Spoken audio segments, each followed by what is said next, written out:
Kalau di daerah Tarik Prambon kita masih bisa bicara tentang potensi pertanian, tapi kalau tarik ke sini daerah Sukodono dan Taman itu berbeda sudah. Jadi desa A tidak bisa hanya jualan, misalnya desa A jualan pertanian gitu. Desa B belum tentu bisa jualan pertanian untuk meningkatkan PADS mereka gitu loh. Di Jawa Timur ini ada yang kemudian desanya berada di kepulauan. Nah, ini kalau dikategorikan dengan desa mandiri, akses pelayanan kesehatan mereka pasti agak kesulitan. Kan misalnya kayak teman-teman yang di Kepulauan Kangean dan segala macam itu. Ada yang di atas gunung. Ya mohon maaf, angka kemiskinan kita itu titiknya itu ada di desa. Kita harus memilah ini per objek bahasa saya ya. Satu mungkin objeknya objek geografis mereka. Yang penting bagi saya hari ini masyarakat Jawa Timur tidak boleh, bahkan haram hukumnya kalau mereka tidak mampu mengakses. Makanya kemudian hadirnya BUMDes, itu harapannya pemerintah pusat. BUMDes ini menjadi salah satu lembaga yang mampu mengelola aset-aset desa. Saya kalau ngomong desa tertinggal, Mbak, tentu memang ya ini wajib menjadi intervensi pemerintah gitu ya.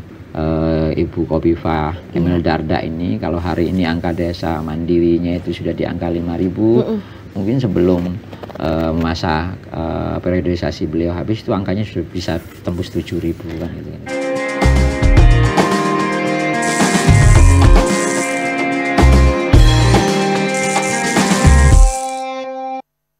Assalamualaikum warahmatullahi wabarakatuh. Dulur Jawa Timur, selalu bahagia kalau dapat menjumpai Dulur Jawa Timur dimanapun berada saat ini dalam Jatim Channel Podcast DPRD Provinsi Jawa Timur.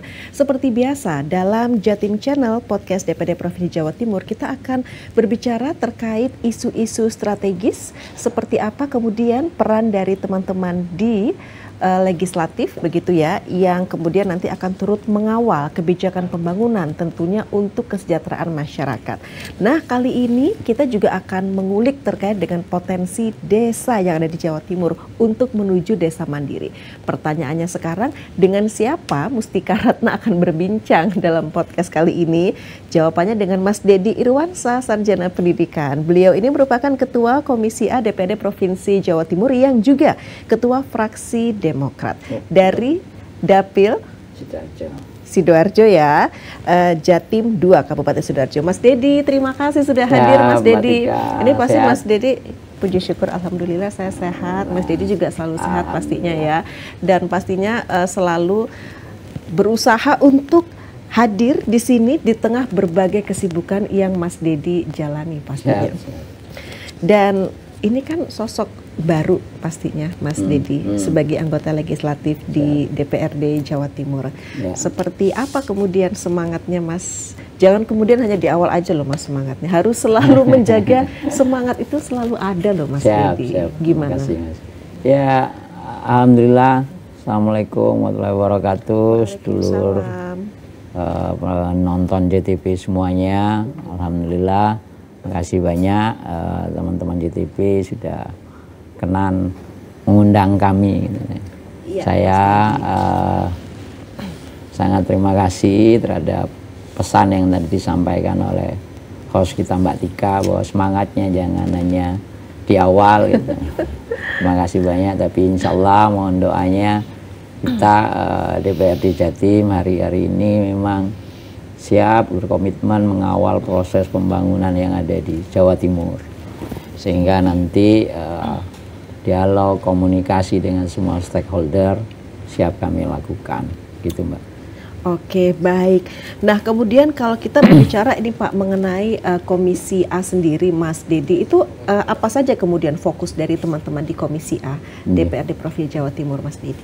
Terima kasih Mbak Tika. Kalau ngomong fokus teman-teman Komisi A, memang ya Komisi A itu kan pemerintahan, hukum, keamanan, ketertiban dan segala macamnya, termasuk panel laut, batas laut yang sekian mil yang ada di Provinsi Jawa Timur. Nah, salah satu yang memang menjadi konsen khusus kami hari ini, pertama tentang pembangunan masyarakat desa dan pemberdayaan masyarakat desa. Terus yang kedua tentu kita ingin lebih melihat bagaimana kemudian Provinsi Jawa Timur ini proses pelayanan publiknya lebih paripurna, mungkin bahasa kami lebih paripurna dengan adaptif dengan kondisi zaman ya hari ini. Adaptif dengan kondisi zaman karena hari ini kita ya juga masyarakat Jawa Timur sedang menikmati bonus demografi yang luar biasa, hampir ya 50% lebih anak-anak muda, Gen Z, milenial dan segala macam menjadi kekuatan utama Provinsi Jawa Timur. Itu sih Mbak. Jadi itu yang menjadi concern utama kami hari ini. Tentu saja kita berharap salah satu pointer yang menjadi keprihatinan kita bersama hari ini tentang narkoba. Itu juga karena juga menjadi role dari komisi kami, itu juga menjadi salah satu concern kami. Gitu, Baik, karena ini berkaitan juga dengan seperti apa generasi masa depannya nanti akan memimpin Indonesia kalau kita bicara narkoba. Baik, kembali kemudian kita beralih ke potensi desa menuju desa mandiri, Mas Dedi. Mas Dedi begini, Mas Dedi kan pernah menjadi pendamping terkait dengan pemberdayaan masyarakat Indonesia. Nah itu kalau kemudian kita berbicara mengenai potensi desa, bagaimana sih Mas Dedi ini ngelihat Mas potensi desa yang ada di Jawa Timur? Utamanya kalau kita bicara di dapilnya Mas Dedi ya di Kabupaten Sidoarjo. Ya, kita Provinsi Jawa Timur ini punya 8.500 sekian desa dan kelurahan, sangat luas, bahkan terbanyak. Ya. Tentu dengan geografis yang berbeda-beda. Kita alhamdulillah Jawa Timur ini mulai dari laut sampai ke ujung gunung kita punya. Semua. Kita punya semuanya. Jadi ada laut, ada yang punya gunung, bahkan dan segala macamnya. Nah, khususan kita ngomong Sidoarjo. Nah, Sidoarjo ini yang kebetulan alhamdulillah saya dari daerah pemilihan Kabupaten Sidoarjo.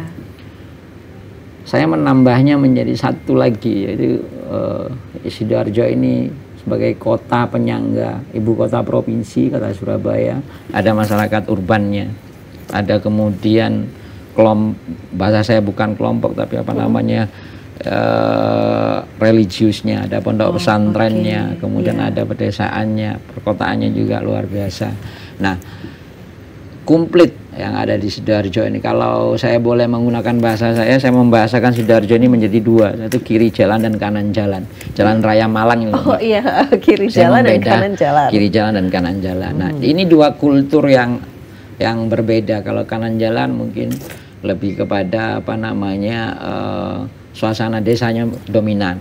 Sebelah kiri jalan, perkotaan urbannya sangat dominan. Kalau lagi agak ke belakang, di sini ada kelompok masyarakat nelayan. Nah, jadi di Sidoarjo ini cukup komplit dan sangat complicated problemnya juga, dan kemudian pemerintahan yang rumit dengan total sekitar 350. Terbarunya saya belum tahu, yang saya tahu 352 desa dan kelurahan di Sidoarjo. Memang ada beberapa desa yang dihapus oleh negara karena terkait dengan lumpur lapindo itu kan. Ada beberapa desa yang hilang gitu. Jadi itu. Nah, Sidoarjo punya potensi pertanian. Kalau misalnya kita bicara Tarik, Prambon sana, itu sawahnya masih cukup luas gitu ya, masih cukup luas. Tapi kalau kita ke arah Taman, ke arah Surabaya, di sini sudah masyarakat urban, pergudangan, industri dan segala macamnya. Nah, ini dua daerah yang punya potensi yang masing-masing, nggak bisa kita samaratakan gitu loh. Dua sisi yang berbeda ya Mas Dedi ya. Mungkin kalau di daerah Tarik Prambon kita masih bisa bicara tentang potensi pertanian, tapi kalau tarik ke sini daerah Sukodono dan Taman itu berbeda sudah kan gitu. Ini sudah ngomong jasa, industrialisasi dan segala macamnya. Kalau ke Sedati yang belakangnya Juanda, maka kita ngomong perikanan, karena di sana ada tambak, ada laut ya, walaupun agak mepet situ ada tambak. Nah, ini menurut kami tergantung kultur lokal dan kemudian pemerintahan lokal bagaimana mendeteksi potensi mereka masing-masing. Jadi desa A tidak bisa hanya jualan, misalnya desa A jualan pertanian gitu. Desa B belum tentu bisa jualan pertanian untuk meningkatkan PADS mereka gitu loh.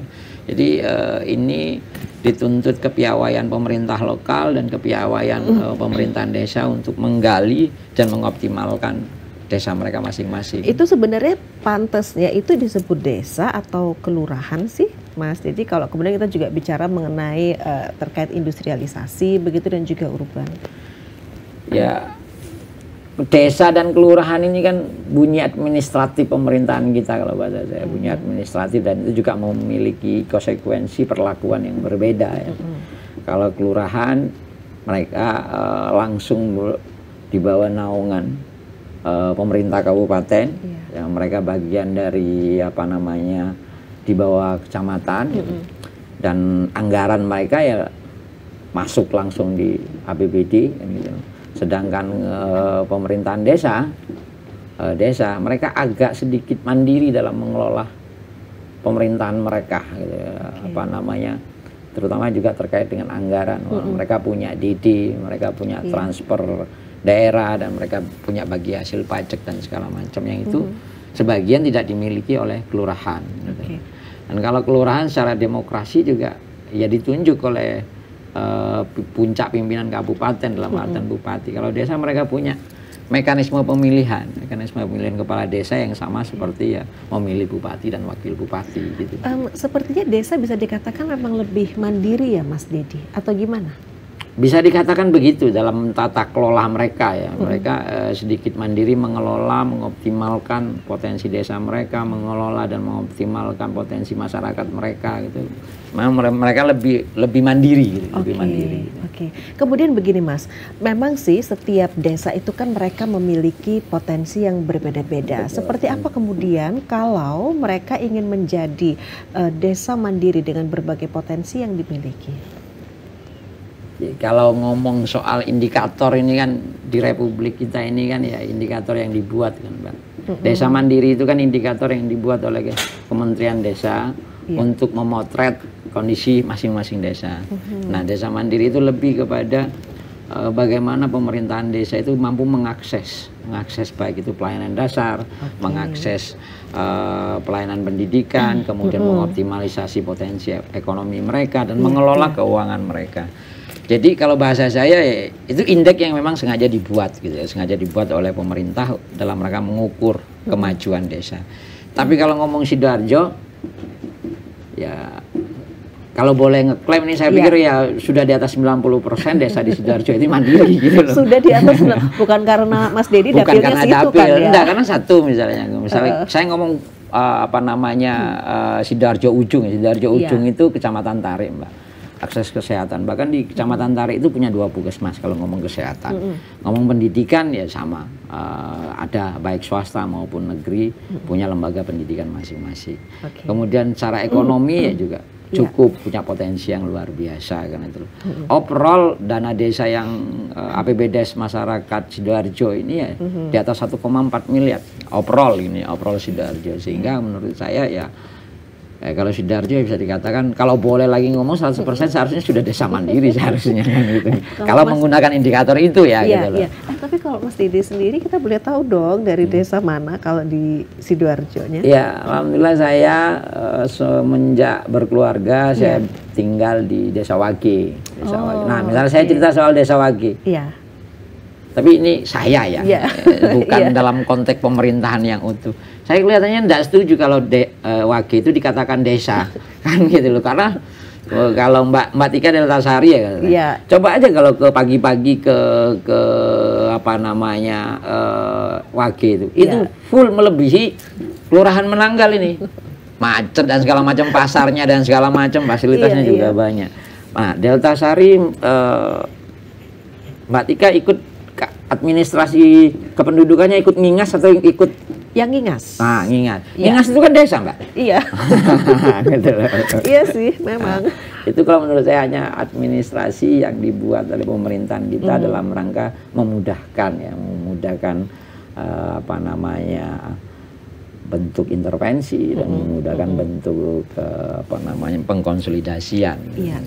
Tapi kalau Sidoarjo ini ya saya yakin juga masyarakat Sidoarjo sudah tidak terima kalau dikatakan desa lebih baik. Iya, soalnya juga gini, kadang nggak jauh dari situ kan juga sudah berdiri semacam, kalau kita boleh bicara McD, KFC kan seperti itu ya Mas Dedi ya. Nah, sedangkan kecil kita tahu itu desa itu yang namanya desa itu sawah, kebun, segala macam. Iya, yang benar-benar tradisional. Di Ngingas nggak ada sawah kelihatannya sudah. Ya begitulah, yang ada sekarang lebih ke perumahan nggak sih Mas? Ya kan? Gitu. Jadi Sidoarjo memang karena memang kami katakan sebagai kawasan urban, kawasan penyangga ibu kota provinsi, sehingga banyak masyarakat yang berdatangan yang tentu berharap bisa memperbaiki taraf hidup mereka. Tapi begini Mas Dedi, kalau kita bicara karena untuk DPD Provinsi Jawa Timur, maka nggak hanya Kabupaten Sidoarjo, nggak hanya dapilnya Mas Dedi. Artinya Mas Dedi juga punya tantangan untuk membangun desa, menjadi desa mandiri di luar Kabupaten Sidoarjo. Itu kalau kita bicara kondisi secara umum di Jawa Timur seperti apa Mas Dedi? Nah, kalau kita berbicara utuh Jawa Timur, tentu kita harus bisa memotret secara utuh gitu ya. Karena yang seperti yang di awal kami sampaikan tadi, di Jawa Timur ini ada yang kemudian desanya berada di kepulauan. Nah, ini kalau dikategorikan dengan desa mandiri, akses pelayanan kesehatan mereka pasti agak kesulitan. Kan misalnya kayak teman-teman yang di kepulauan Kangean dan segala macam itu. Ada yang di atas gunung. Nah, yang mungkin untuk mengakses pelayanan kesehatan adanya di ibu kota kecamatan biasanya pelayanan kesehatan puskesmas itu. Nah, ini tantangan pemerintahan desa dan pemerintah Provinsi Jawa Timur bersama kabupaten kota dengan anugerah Tuhan yang luar biasa bagi Jawa Timur yang ada di gunung, yang ada di laut. Saya pikir bagaimana kita kemudian melakukan proses pembangunan yang bisa punya keadilan yang merata gitu loh. Jadi semua masyarakat Jawa Timur dan kalau boleh ngomong seluruh masyarakat Indonesia itu berhak mendapat pelayanan pendidikan, berhak mendapat pelayanan kesehatan dan beberapa pelayanan-pelayanan lainnya itu. Nah, di desa ada pemerintahan yang namanya pemerintahan desa. Nah, ini bagaimana pemerintahan desa mampu melayani masyarakatnya dengan menggali seluruh potensi yang mereka punya, baik yang punya potensi perikanan, potensi hutan, potensi pertanian, ini harus bisa dioptimalisasikan dalam rangka mereka meningkatkan PAD mereka, dan PAD ini dalam rangka memberikan akses kepada masyarakat.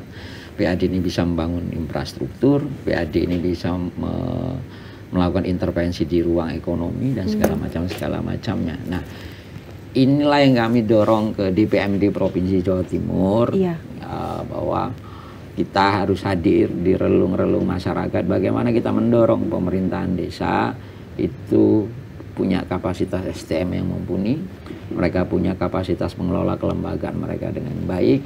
Nah, ini juga yang kami dorong dengan DPMD, sehingga peningkatan kapasitas pemerintahan desa yang ada di ujung gunung itu bisa sama dengan kapasitas pemerintahan desa yang ada di dekat perkotaan, sehingga dengan kesamaan kapasitas SDM ini mereka bisa melihat dari sudut pandang mereka sendiri. Misalnya ini Mbak, ini mohon saya kasih contoh saja. Ada namanya desa di Trawas, itu namanya desa Ganjaran. Itu PAD mereka luar biasa, karena mereka bisa melihat potensi ekonomi yang di Trawas, di daerah mereka. Mereka punya pujasera besar bersama Desa Ganjaran. Itu kalau jenengan ke Trawas, kalau dari mana, kalau anggaplah dari Mojokerto, itu ada di kiri jalan, ada kayak taman besar, ada tempat bermain, ada pujasera, ada apa namanya kalau yang putar-putar itu namanya itu. Nah, itu dikelola oleh BUMDes, dikelola oleh Redesa. PAD mereka luar biasa. Tentu ini berbeda dengan desa yang kemudian di tempat lain, yang mungkin mohon maaf bahasa saya kering kerontang, hanya mengandalkan hutan. Nah, ini kan berbeda. Nah, ini intervensi ini tidak boleh kita samakan. Makanya kami mendorong DPMD, bahkan hari-hari ini, karena kebetulan saya ini memang agak konsen tentang desa Mbak. Karena bagi saya tidak akan ada Republik Indonesia Raya ini tanpa ada kumpulan desa-desa. Nah, yang kedua, ya mohon maaf, angka kemiskinan kita itu titiknya itu ada di desa. Nah, gitu loh. Nah, inilah yang kemudian saya mendorong pemerintah Provinsi Jawa Timur. Bahkan saya mengajak beberapa perguruan tinggi untuk terlibat, memberikan ide-ide konkretnya bagaimana kita bisa mengoptimalkan desa-desa yang memang mungkin dari sudut pandang kita itu ya potensinya minim atau kemudian aksesnya minim, bagaimana kita bisa memberikan pelayanan pada mereka. Mas Dedi, begini, kalau kita bicara desa itu kan mereka punya kekayaan alam yang tinggi, yang luar biasa nggak sih? Kenapa kemudian masih ada yang dibilang desa itu miskin? Kita bicara kategori itu seperti apa sih sebenarnya? Nah, jadi kan gini, seperti yang saya sampaikan tadi Mbak, kita harus memilah ini per objek bahasa saya. Satu mungkin objeknya objek geografis mereka. Ada yang hutan, ada yang pertanian, ada yang kelautan dan segala macam. Nah, dengan geografis ini maka akan ketemu menjadi yang namanya pemerintahan desa. Nah, tentu dalam tanda kutip kepala desa yang sebagai komandan mengelola desa ini tidak semua mempunyai visi jauh ya, visi jauh bagaimana mereka mengoptimalkan desa mereka gitu loh. Nah, inilah yang kemudian akhirnya berdampak pada oh ini desa, mohon maaf ya tidak mengatakan miskin, ini minus, ini berlebihan mungkin bisa bahasanya gitu ya. Gitu. Nah, misalnya kalau kemudian ada desa di kawasan hutan, mereka rata-rata sumber mereka dari penghasilan perkebunan hutan gitu ya. Nah, sedangkan yang saya sebutkan tadi kayak Ganjaran tadi itu mereka mendapatkan penghasilan dari wisata. Nah, kan gitu. Nah, dari pariwisatanya. Nah, ini kan dua hal yang berbeda dengan kapasitas yang berbeda. Tentu mana yang butuh intervensi berlebihan ya. Tentu ada yang cukup disenggol saja sudah lari kan gitu loh. Nah, ini yang tidak boleh dipukul rata oleh pemerintah. Saya terkhususan saya ngomong pemerintah Provinsi Jawa Timur. Karena yang dari pusat itu Kementerian Desa itu bentuknya transfer dana, ini yang dikelola oleh pemerintahan desa dalam artian kepala desa. Nah, peningkatan kapasitas kepala desa dan perangkat desa ini menjadi poin terpenting bagi saya sudut pandangnya, karena kalau kemudian SDM-nya mumpuni, kalau orang yang mampu melihat itu jangankan emas Mbak, melihat barang yang rongsokan pun bisa jadi peluang, menjadi potensi luar biasa gitu. Ya Mas Edi, kita sambil minum dulu yuk kalau kita ngobrolin soal potensi desa ini. Nah, Mas Dedi, berarti begini, kalau kemudian masing-masing desa kan kondisinya berbeda. Betul. Ya kan? Seperti apa peran kehadiran DPRD Provinsi Jawa Timur untuk turut serta membantu mengungkit perekonomian yang tadinya mungkin mereka masih belum tahu nih peluang apa yang bisa kemudian dijadikan potensi luar biasa? Ya, kami DPRD Provinsi Jawa Timur ya, terutama kita ngomong mitra kami secara langsung DPMD ya, Dinas Pemberdayaan Masyarakat Desa ini selalu melihat bagaimana kemudian apa yang dilakukan oleh pemerintahan desa, pemerintahan kabupaten. Karena kami ini kan secara harfiah sebenarnya tidak punya teritorial khusus kan gitu loh. Dalam artian ya yang punya teritorial langsung ini kan kabupaten kota gitu loh. Nah, kami melihat berdasarkan data yang dimiliki oleh kabupaten kota sehingga kami bisa melakukan intervensi dalam bentuk-bentuk lainnya. Nah, saya cerita soal saya saja gitu loh. Nah, misalnya pemerintahan Kabupaten Sidoarjo itu sudah punya yang namanya BK Kabupaten ya. Dalam artian mereka bagaimana mereka hadir, Kabupaten Sidoarjo hadir dalam rangka mendorong proses-proses yang ada di desa. Nah, saya alhamdulillah terlibat langsung dalam beberapa musdes-musdes desa. Kemudian terjadi diskusi, dialog ya, karena kami kemudian punya fasilitas untuk turun langsung ke masyarakat. Nah, yang kemudian tidak dihadiri oleh pemerintahan kabupaten kota ataupun pemerintah pusat, saya hadir di situ. Saya coba hadir di situ. Saya cerita saja karena memang baru hangat. Saya kemarin 3 hari yang lalu mampir ke desa Krembangan namanya. Krembangan ini kecamatan Taman. Taman di Sidoarjo. Nah, sama mereka sebenarnya dulu adalah desa yang mengandalkan pertanian. Tapi semenjak tumbuh kembangnya kawasan, ada industrialisasi dan kemudian pemukiman semakin padat, pertanian mereka sudah sangat minim. Berkurang banyak. Ada sekitar mungkin tinggal tersisa sekitar 15-an hektar sisa sawah yang mereka punya. Tapi mereka punya TKD. TKD ini yang dikelola aset desa, yang menjadi hak desa untuk dikelola. Nah, mereka punya TKD. Kalau sudut pandang saya ini potensi karena berada di pinggir jalan raya, dan kemudian ini bisa menjadi tempat titik kumpul pada saya. Saya sampaikan kepada Pak Sutrisno kepala desa itu, bagi saya orang ekonomi sebenarnya bagaimana kita menciptakan orang berkumpul. Kalau orang berkumpul, insya Allah orang buang uang. Nah, kalau ada titik kumpul, orang pasti akan buang uang, dan buangnya uang itu untuk minum, untuk ngopi, untuk makan, dan itu bisa menghidupkan atau membuat produk perekonomian di sekitar mereka berputar. Nah, saya akan coba intervensi di situ dalam artian, ini BUMDesnya sudah ada, mereka punya aset. Nah, sekarang saya coba intervensi bagaimana agar aset desa mereka ini bisa optimal. Nah, jadi itu yang DPRD Provinsi Jawa Timur lakukan lewat baik itu bisa lewat reses mereka maupun lewat mereka turun ke dapil melihat langsung potensi masing-masing daerah pemilihan mereka, desa daerah pemilihan mereka. Karena dengan begitu kita bisa tahu hadirnya DPR di mana, hadirnya Pemkab di mana, hadirnya pemerintah Provinsi Jawa Timur di mana gitu. Biar tidak tumpang tindih intervensinya pada saya. Kalau semuanya hari ini misalnya ini kan lagi hype ini Mbak tentang koperasi Desa Merah Putih. Semua hadir di sana semua kan. Nah, ini nanti kan jadinya banyak hal yang tumpang tindih. Iya, jadi bingung begitu ya. Sebenarnya mana dulu yang mau diselesaikan. Mas Didi begini, kalau kita bicara mengenai Jawa Timur yang merupakan provinsi memiliki desa paling banyak, ini kan berjumlah 8.576 desa. Seperti diketahui berdasarkan keputusan Menteri Desa PDTT nomor 400 tahun 2024, jumlah desa mandiri di Jawa Timur sendiri itu mencapai 4.019 desa. Nah, dengan adanya pencapaian seperti ini, bagaimana menurut Mas Didi? Saya sedikit mereview data itu Mbak ya, karena berdasarkan laporan DPMD, karena memang jadi salah satu fokusnya teman-teman DPMD tentang desa mandiri. Hari ini desa mandiri di Jawa Timur sudah tembus di angka 5.000. Sudah tembus di angka 5.000.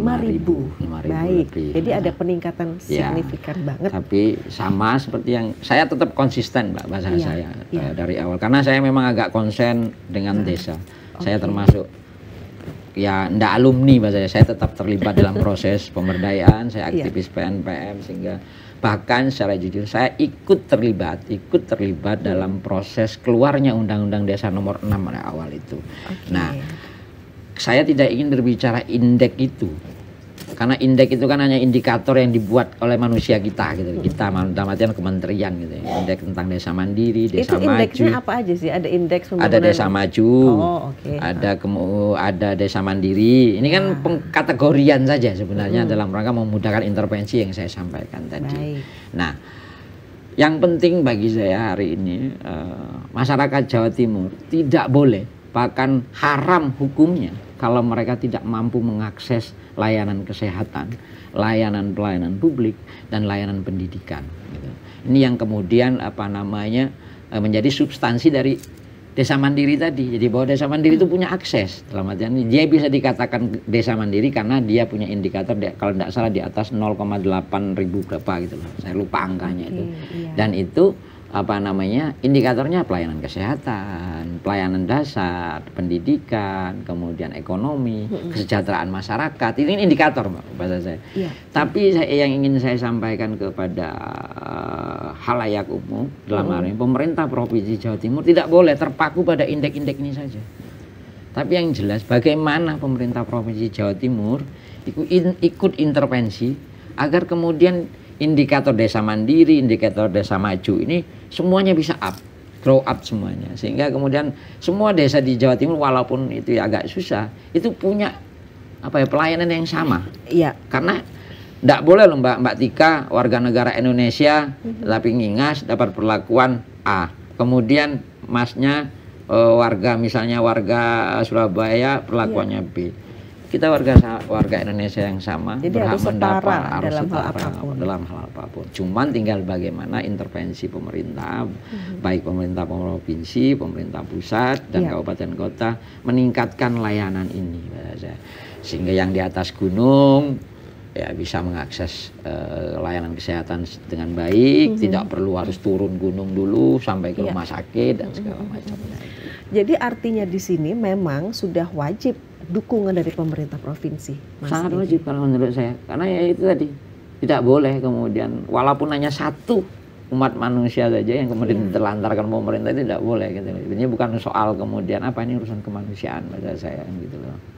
Jadi saya sepakat dengan indikator-indikator itu, tetapi kerja-kerja pemerintahan, kerja-kerja kami itu tidak boleh hanya berstandarkan indikator saja. Karena nanti akhirnya ngejar indikator terus akhirnya nanti kan gitu. Substansinya lupa nanti kan gitu iya, loh. Substansinya lupa nanti. Lebih kepada ke angka pada Iya, akhirnya nanti. gitu. Khawatirnya begitu Khawatirnya ya Mas begitu, Didi ya. iya, gitu. Mas Didi, tapi begini loh, untuk mengembangkan desa mandiri tentu dibutuhkan dukungan finansial. Betul. Kalau kita bicara mengenai akses permodalan, dukungan finansial, ini tuh juga masih menjadi kendala seperti itu loh Mas. Betul. Kalau kemudian sebuah desa itu ingin mengembangkan potensi yang dimiliki, biasanya kan semacam ada akses permodalan yang itu bisa turut membuat mereka nggak bisa mengembangkan produktivitas lebih maksimal. Itu Betul. seperti apa sih Mas Didi? Ya, kita ngomong tentang APBDes Mbak ya. Memang ya APBDes misalnya kita ngomong desa di Sidoarjo dengan APBDes hampir 1,8, 1, sekian. Tentu ini berbeda dengan desa yang ada di Pacitan. Nah, angkanya kalau kita berbicara angka, sehingga kepala desa mau melakukan pembangunan punya keterbatasan. Dia mau intervensi membangun infrastruktur dengan anggaran yang terbatas ini juga jadi problem. Apalagi kalau mau intervensi meningkatkan kapasitas ekonomi di desa mereka, misalnya mau ngedrive teman-teman UMKM, anggaran mereka terbatas kan gitu. Nah, ini tentu menjadi PR besar pemerintah Provinsi Jawa Timur. Bagaimana seperti yang saya sampaikan tadi, perlakuan desa yang kemudian sudah maju, sudah mandiri dengan desa dengan kategori lebih rendah lagi, ini harus punya perlakuan yang berbeda.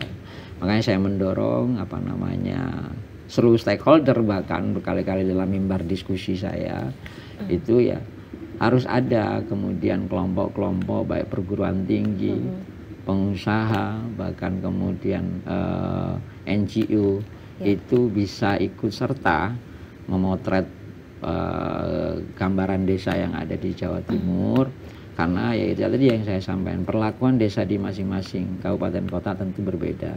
Nah, kami DPRD Provinsi Jawa Timur itu lewat aspirasi-aspirasi yang ada mencoba untuk mengintervensi yang mungkin bisa kami lakukan. Jadi kan ada misalnya DPR di Pacitan, mereka punya aspirasi sehingga kemudian ini bisa terdiktum di APBD Provinsi Jawa Timur. Ya dalam rangka salah satunya pemerintah hadir di luar yang sudah menjadi program pokok pemerintah, baik pemerintah pusat, provinsi, kabupaten, kota. Disinilah mereka hadir dalam bentuk intervensinya, bisa saja bentuknya bantuan keuangan, bisa juga bantuan peningkatan kapasitas ataupun peningkatan UMKM mereka di daerah dapil mereka masing-masing. Gitu. Karena kan mungkin kalau di kawasan hutan, gitu ya, di desa kawasan hutan, bagaimana kemudian masyarakat desa itu mampu mengelola hasil hutan, gitu loh. Beda dengan yang di laut yang saya sampaikan tadi. Nah, ini saya memang betul berkali-kali berdiskusi dengan rekan-rekan DPRD Provinsi Jawa Timur, bagaimana kita hadir. Yang di ruang pemerintah Provinsi Jawa Timur mungkin kelewatan, gitu ya. Karena banyak nih, betul, banyak pasti ada yang lepas kan, gitu loh, pasti ada yang lepas. Begitu juga saya di Sidoarjo. Saya berkali-kali kebetulan sahabat dengan Pak Bupati Subandi ini, saya sampaikan saya izin ikut kontribusi dan berkolaborasi di mana ruang yang kemudian Pemkab Sidoarjo melakukan intervensi, saya tidak. Tapi ketika kemudian Pemkab Sidoarjo sudah melakukan intervensi di satu sudut, saya dengan fasilitas yang kami miliki akan intervensi di ruang lain, sehingga ini nanti kan akan saling support bahasa saya gitu. Tapi memang ini tidak bisa kita lihat dari KIS desa per desa, kan tidak bisa kita lihat begitu. Nah, Mas Didi, begini, kalau kita bicara tentang kemandirian atau kekuatan finansial bagi desa mandiri yang kemudian itu bisa benar-benar memberikan penghasilan yang sangat maksimal, begitu. Seperti yang di Trawas itu loh, Mas. Yang Ganjaran. Desa Ganjaran itu bagaimana kemudian kita melihat kalau dari sisi secara finansial mereka? Ini bukan lagi desa mandiri nih, udah desa apa ini namanya? Kalau yang ini, karena uangnya udah lebih-lebih nih. Nah, tentu kan di struktur APBDes itu tidak hanya di desa ya, tapi di PMK, Pemprov, bahkan di negara kita ini juga kita selalu ngomong soal pendapatan. Pendapatan itu dialokasikan untuk melakukan intervensi pembangunan. Nah, pendapatan masing-masing desa dalam artian ini PADES desa itu ya punya angka masing-masing. Kalau misalnya yang Ganjaran tadi PADES-nya bahkan sudah miliar itu bunyinya itu. Sudah miliar. Sama seperti bener ya, lebih dari Mandiri iya, ya. sama seperti yang di apa namanya di Jawa Tengah itu ada namanya, mungkin mbaknya pernah liburan ke apa namanya Sumber Ponggok itu loh, ada wisata air yang Desa Ponggok itu juga miliaran, bahkan dia bisa memberikan beasiswa kepada warganya sampai ke perguruan tinggi. Ini dari PADES ini mereka bisa memberikan beasiswa gitu loh. Bahkan saya lupa namanya desa kapan itu. Iya. Di Jawa Tengah mereka setiap lebaran memberikan THR loh pada warganya. Memberikan THR kepada warganya dari PADES mereka. Iya. Dari PADES mereka. Nah, ada yang desa jangankan untuk memberikan THR ke warga, menghidupi roda kelembagaan mereka saja minus. Nah, ini yang kemudian makanya kemudian hadirnya BUMDes, itu harapannya pemerintah pusat. BUMDes ini menjadi salah satu lembaga yang mampu mengelola aset-aset desa, agar kemudian bisa meningkatkan pendapatan asli desa. Nah, itu nanti ada BUMDes, ada Koperasi Desa Kelurahan Merah Putih. Itu tidak tumpang tindih berarti ya Mas Dedi ya? Kalau menurut saya tidak. Tapi kan namanya masyarakat ya kita juga tidak bisa menyalahkan masyarakat. Ini namanya perspektif itu kan berbeda-beda. Kalau saya, menurut saya pribadi, BUMDes itu alat. BUMDes itu alat. BUMDes ini alat pemerintahan desa dalam rangka dia meningkatkan pendapatan asli desa. Dan Koperasi Desa Merah Putih ini adalah lembaga ekonomi yang merupakan kumpulan masyarakat yang ini masyarakat berkumpul dalam rangka meningkatkan potensi ekonomi mereka. Ini masyarakat utuh. Kalau ini punyanya pemerintahan secara utuh, ini punyanya masyarakat secara utuh. Gitu loh. Harapannya memang ini bisa berkolaborasi, berkolaborasi. Misal ini saya cerita. Desa yang punya apa namanya lahan pertanian, ya punya TKD. Nah, BUMDes yang mengelola lahan pertanian itu bisa menghasilkan gabah. Yang menjual gabahnya adalah koperasi. Nah, gitu. Kan gitu. Jadi kalau saling bisa, melengkapi saling ya melengkapi ya? gitu. Cuman memang hari-hari ini ya karena kalau versi saya sebenarnya ini bukan produk baru ya ini lagu lama yang diaransemen ulang. Jadi Koperasi Desa Merah Putih ini lagu lama yang diaransemen ulang saja sebenarnya menurut saya. Iya. Jadi ini pemahaman masyarakat desa yang perlu kita tingkatkan literasinya, termasuk juga pemerintahan desa bagaimana memanajemen BUMDes dan bagaimana beliau bisa mendorong Koperasi Desa Merah Putih ini bisa lebih optimal. Jadi ini dua hal yang berbeda menurut saya. Tetapi mereka bisa saling melengkapi. Sangat bisa gitu. Oke, Mas Dedi, kemudian kalau kita bicara terkait dengan peraturan daerah atau ada aturan-aturan yang memang memberikan perlindungan kepada desa, itu seperti apa? Banyak kalau peraturan-peraturan yang melindungi desa. Desa ini secara manajerial memang di bawah Kementerian Desa Tertinggal. Iya. Di bawah kementerian itu, dan setiap daerah kabupaten yang seperti yang saya sampaikan tadi, mereka punya visi masing-masing dan mereka bisa menerbitkan perda dalam rangka mereka mendorong percepatan pembangunan desa, gitu loh. Nah, ini tentu kan sesuai dengan yang saya sampaikan tadi, tergantung intervensi bentuk apa kan gitu loh. Misalnya di Provinsi Jawa Timur bahkan Dinas Tenaga Kerja punya intervensi di desa, kemudian Dinas Infokom punya intervensi di desa. Karena seperti yang saya katakan tadi, desa ini kumpulan masyarakat yang memang titik-titik kebutuhannya ada di sini. Jadi dinas apapun bisa gitu loh, terjun melakukan intervensi. Nah, Mas Dedi begini, sebenarnya apa yang harus dilakukan agar kemudian kalau kita bicara mengenai desa tertinggal, itu dia bisa menjadi desa mandiri? Saya kalau ngomong desa tertinggal, Mbak, tentu memang ya ini wajib menjadi intervensi pemerintah, gitu ya. Baik pemerintah kabupaten kota, pemerintah pusat maupun pemerintah provinsi. Nah, tinggal intervensinya seperti apa itu kan harus dideteksi kebutuhannya. Gitu.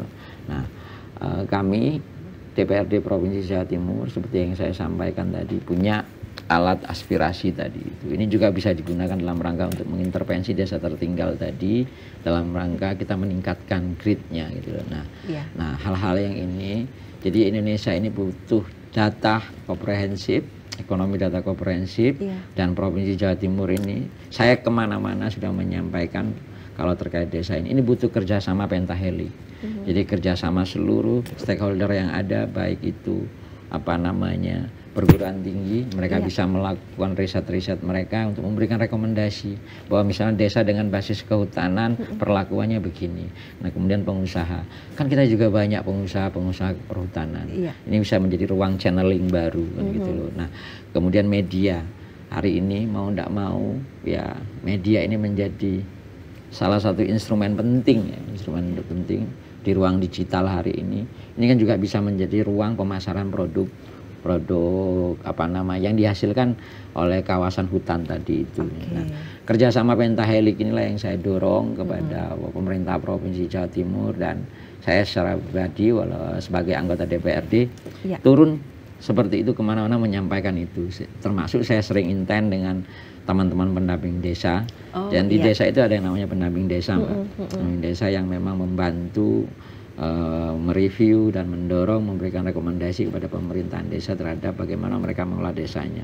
Ini saya sering turun diskusi dengan mereka, desa ini seperti ini, ayo kita dorong ke sini. Desa ini seperti ini, kita dorong ke sini. Nah, hal-hal jadi arahnya itu jelas ya, arah pembangunan mereka itu jelas. Karena itu tadi Mbak, di negara kita ini ada administrasi yang wajib. Kalau kita ngomong kecil aja desa itu ada yang RPJM, Rencana Pembangunan Jangka Menengah Desa. Kemudian turunlah ke RKP, Rencana Tahunan Desa.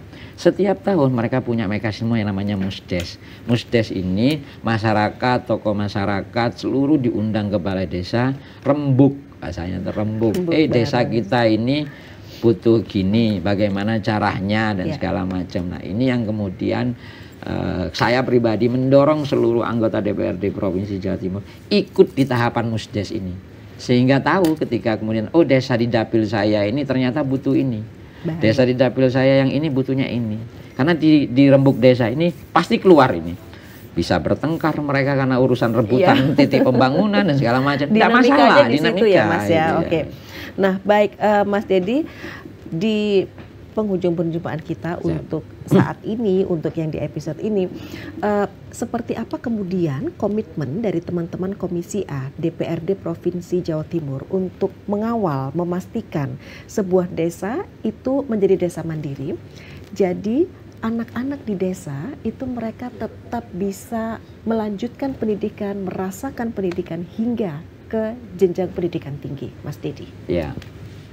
Saya sebagai Ketua Komisi A DPRD Provinsi Jawa Timur, Mbak Tika, bahkan di setiap rapat-rapat kami memang mendorong DPMD agar bagaimana kemudian kita bicara angka dulu, karena dengan angka itu kita bisa melihat sisi mananya gitu. Nah, terkait dengan pelayanan akses dasar ini memang sudah saya sampaikan ke Dinas DPMD, apa yang bisa kami intervensi, apa yang kami bisa dorong dalam rangka meningkatkan akses masyarakat desa, baik itu konteks pemberdayaan masyarakat maupun konteks pelayanan dasar yang ada di Provinsi Jawa Timur.